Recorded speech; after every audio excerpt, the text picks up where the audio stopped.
Negotiations over. The sentence is death. There are movies that ask for your attention, and there are movies that demand compliance. Back in 2012, the multiplexes glowed and overflowed with shiny reboots, safe sequels, and vampires glittering in the sun. The Avengers was assembling charismatic cape-polishing superheroes. Dark Knight Rises was detonating football stadiums while everyone whispered through janky-ass respirators. The Twilight Saga was out there staging supernatural soap operas and CGI baby chaos that felt like someone dared the studio to throw an infant into a fire. And The Amazing Spider-Man was rebooting the hero we met 5 minutes ago, complete with sad skateboarding and emotional eyeliner. And then, something meaner descended from the smog-choked sky with only a helmet, a sidearm, and judgment with a shit ton of ultraviolence. That film was Dredd. And it didn't come to assemble, it came to enforce. And if you blinked, you missed it. Dredd is one of the most faithful, vicious, and quietly brilliant comic adaptations ever made. And the box office let it bleed out on the pavement. We gathered here today not to merely review it, but to testify.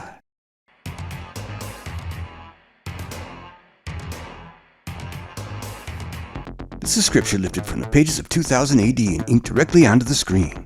The satire is intact, the brutality is intact, the moral discomfort is intact. Judge Dredd was always a question disguised as a hero. What happens when the law becomes absolute? The film does not soften that question. It lets it breathe. It lets it disturb you. It lets it stand. Faithful adaptation is not about copying costumes, it's about capturing spirit. And Dredd captures it like a clenched fist. Mega City 1 isn't sleek, it isn't neon cool. It's a concrete ulcer stretching from Boston to Washington, D.C. 200 million people live in vertical slums stacked like rotten teeth. The tone is oppressive, the violence is abrupt, the morality is cold. There are no winks to the audience to relieve the pressure, only the law, brutal and procedural. That's why it works. Let's speak of devotion. Karl Urban gives one of the most disciplined performances in modern genre history, and he never takes off the helmet. Not once. Not for drama, not for ego, not for applause. Because Dredd is not a man seeking recognition, he is a symbol seeking compliance. Urban acts with breath and gravel, with cadence, with the tightening of a jawline that might as well be carved from granite. Compare that restraint to the helmet-shedding spectacle of Judge Dredd, and you understand the difference between performance and embodiment. Urban understood the assignment, and he executed it. I'm sorry, what's this? Here's something radical. Dredd is stacked with badass female characters, and the film never stops to congratulate itself. The chief judge, a woman, authority without ornament. The rookie, Olivia Thirlby, brings vulnerability and strength to Anderson. She's not a sidekick. She's the moral counterpart to Dredd's rigidity. The villain, brought to life by Lena Headey. She isn't seductive evil. She isn't glamorized. She's broken glass in human form. Boss, partner, enemy. All women. And no one noticed. Why? Because they were written as characters first. No speeches about empowerment, no narrative pauses for applause, only competence, only terror, only humanity. This is how equity looks when it's not begging for validation. It simply Leave it is. to me, he doesn't have to speak. Let's inhale the drug. Slow-mo. Time dilates. Bullets bloom like steel flowers. Glass becomes galaxies. The 3D in Dredd wasn't a gimmick, it was weaponized beauty. The slow-mo sequences are balletic, hypnotic, even grotesque. Because the cinematography doesn't show action, it immerses you in altered perception. These scenes are not spectacle for spectacle's sake, they are contrast. Outside of slow-mo, the world is harsh, clipped, and brutal. Inside slow-mo, violence becomes symphonic. Shards float, skin ripples, muzzle flashes combust like dying stars, and death unfolds in cathedral silence. It is horrifying. It is gorgeous. Which is exactly what Mega City 1 should feel like. There's world building without lecture, no exposition dump, no origin story flashbacks. Dredd trusts you. The uniform tells you the system is militarized. The architecture tells you society collapsed. The graffiti tells you hope left years ago. Peachtrees is not just a building, it's a kingdom, a microcosm, a vertical purgatory.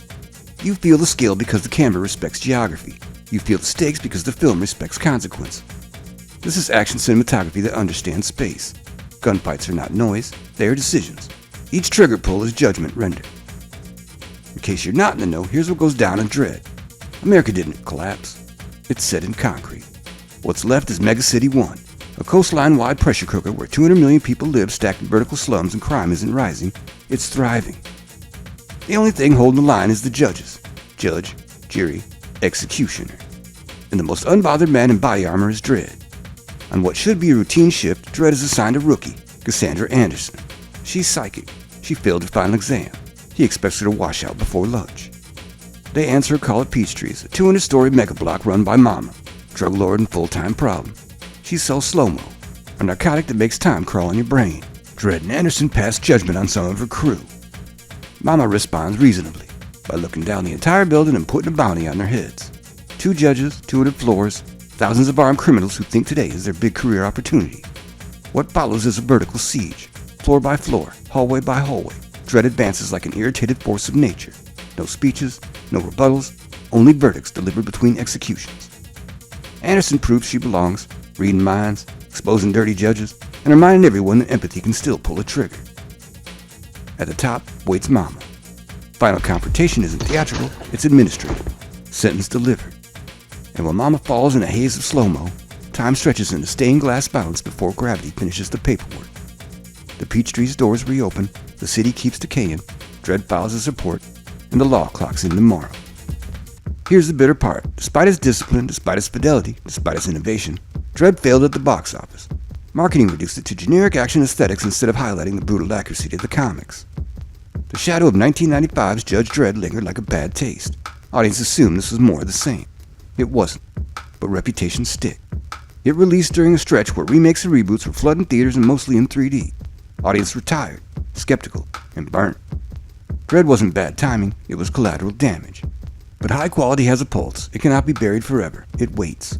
Through streaming, through physical media, through word of mouth whispered like contraband, Dredd rose. It became a cult. It became a cause. Fans demanded sequels not because of nostalgia, but because the film felt unfinished in the best way.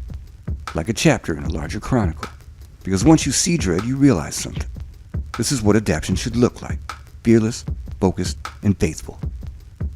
Dredd is not a feel-good film. It doesn't comfort. It doesn't reassure. It asks you to confront a world where order is purchased with brutality. And it dares you to decide whether the order is salvation or damnation.